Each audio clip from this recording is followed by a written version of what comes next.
इंसान कभी कभी ना बहुत थक जाता है। उसे ऐसा लगता है कि बस अब और काम और कुछ भी नहीं होगा उससे।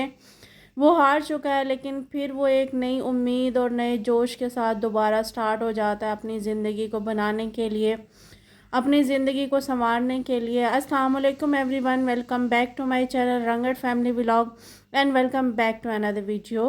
होपफुली आप लोग सब ठीक होंगे। अल्हम्दुलिल्लाह हम भी बिल्कुल ठीक हैं। हस्बैंड को लेके ना हॉस्पिटल गई थी और वहाँ पे सारा दिन लग गया, ना व्लॉग अपलोड कर सकी, कुछ भी नहीं कर सकी। कल सारा दिन उन सारे काम मैं घर के मुकम्मल करके गई थी, लेकिन बाद में इतनी कोई आंधी तूफ़ान और इतनी कोई बारिश थी, हद से ज़्यादा। वापस जब घर आई ना तो पूरा घर बिखरा हुआ मिला था और इतनी कोई थकावट से चूर हुई हुई थी कि कुछ भी करने का मूड नहीं था और इस तरह बैठने को भी दिल नहीं कर रहा था और समझ में ही नहीं आ रही थी कि कहाँ से स्टार्ट करूँ। ग्रॉसरी लेके आई थी, वो भी इसी तरीके से पड़ी हुई थी। कपड़े प्रेस करके गई थी, वो भी पड़े हुए थे। समझ ही नहीं आ रही थी कि आके ना कहाँ से मैं स्टार्ट करूँ। घर की इतनी कोई बुरी हालत थी। रास्ते में जब हम लोग आए तो इतना कोई इंतहा का नुकसान था। लोगों की दीवारें, लोगों के घर और लोगों दरख्त इतने गिरे पड़े हुए थे। अल्हम्दुलिल्लाह अल्लाह पाक ने नुकसान से तो बचा लिया है, लेकिन आने के बाद, थकावट के बाद काम करना बहुत मुश्किल हो जाता है। जाते वक्त मैं मोस्टली काम मुकम्मल करके गई थी, इवन के खाने की भी तैयारी में मुकम्मल प्रॉपर करके गई थी कि आने के बाद ना ज़्यादा प्रॉब्लम नहीं होगी, जस्ट रोटियां बनाएंगे और खाना खा लेंगे। लेकिन ना थकावट इतनी ज़्यादा थी। हम लोग मंडे को गए थे, वहाँ पे चेकअप नहीं हुआ था, उनका डे नहीं था। हम मिस्टेक से चले गए क्योंकि ना आर्थो का जो डे होता है वो ना मंडे से लेके ना थर्सडे तक होता है।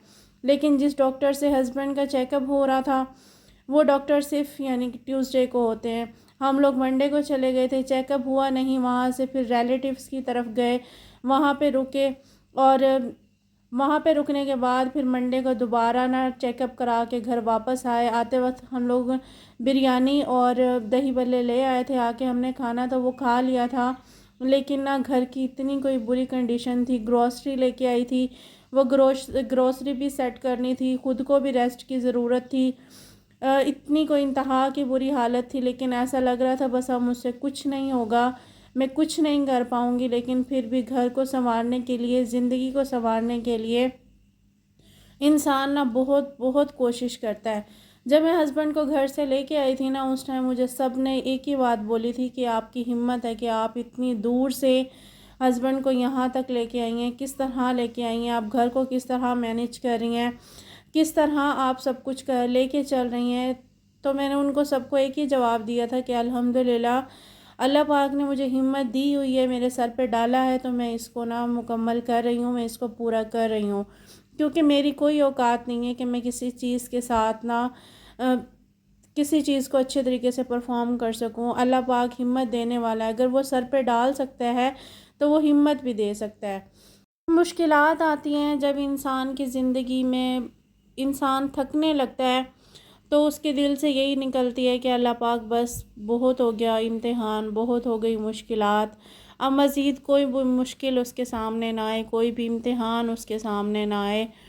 लेकिन फिर भी खुदा की ज़ात पे यकीन करके इंसान ना चलता जाता है, क्योंकि अल्लाह पाक हमें ही बहुत सी मुश्किलात हमें सिखाने के लिए बता रहा होता है। क्योंकि खुशी जो होती है ना, खुशी में हम सब कुछ भूल जाते हैं, लेकिन जो मुश्किलात होती हैं वो हमारे लिए सहारा होती हैं, हमारे लिए लाठी का काम करती हैं।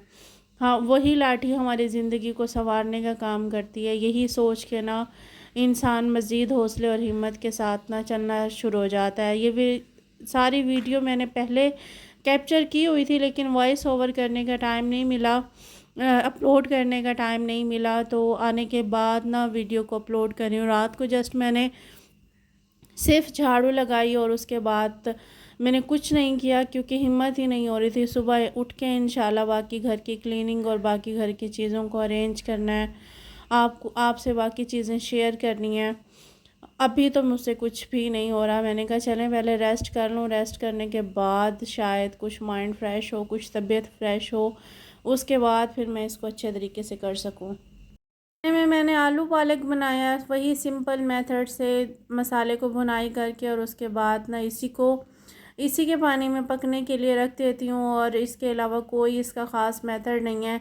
जब मैंने इसको ना मज़ीद साग की सूरत में बनाना होता है, जस्ट बॉयल करके उसके बाद उसको ब्लेंडर में पीस लेती हूँ, फिर मसाले में डाल के उसकी भुनाई कर लेती हूँ। कोई भी वॉइस ओवर, कोई भी वीडियो एकदम से कभी भी मुकम्मल होती ही नहीं है। उसको कैप्चर भी मुख्तलिफ़ टाइम में किया जाता है और फिर उसको एडिटिंग भी, और फिर उसकी वॉइस ओवर भी मुख्तलिफ़ टाइम में की जाती है। अभी भी मैं वॉइस ओवर कर रही थी ना, तो सेंटर में हज़ारों काम करके, कुछ कॉल वगैरह अटेंड करके, अभी भी कॉल आना स्टार्ट हुई, मैंने उसको अटेंड किया, इसको यहीं पे स्किप किया, चाय बनाई और कुछ चीज़ों को अरेंज किया। जो चीज़ें गीली हो चुकी थी उनको मैंने फैला दिया। फ़र्श वगैरह क्लीनिंग वगैरह भी मैंने कुछ भी नहीं की। अभी जो मैं आपसे शेयर कर रही हूँ कि ये जाने से पहले की मैंने वीडियो कैप्चर करके रखी हुई थी, वही मैं आपसे शेयर कर रही हूँ। अभी जो काम है वो सारा का सारा वहीं का वहीं है। जो चीज़ जहाँ से उठा रही हूँ ना, ऐसा लग रहा है ये मुकम्मल ही नहीं हो रहा और ये पता नहीं कब मुकम्मल होगा। फ़िलहाल थकावट में और ना समझ आने वाली कंडीशन हो रही है, और जब तक सेटअप होगा उसकी वीडियो शायद मैं आपको ना आपसे लेट ही शेयर करूँ। खैर, आज का व्लॉग भी मेरा यहीं तक था। आज मैंने छोटा सा व्लॉग बनाया है, क्योंकि ना वॉइस ओवर में भी ना ही मुझे कुछ समझ आ रही है और ना ही मेरे पास दिमाग में कुछ आ रहा है कि मैं आप लोगों से शेयर कर सकूं। फिर मैंने सोचा छोटा सा व्लॉग बनाती हूँ, कल की भी एब्सेंट हो चुकी है, दोबारा एब्सेंट ना करूँ, यही सोच के मैंने व्लॉग को अपलोड कर दिया। अपना ख्याल रखिएगा, दुआओं में याद रखिएगा। मेरी तरफ़ से अल्लाह हाफिज़।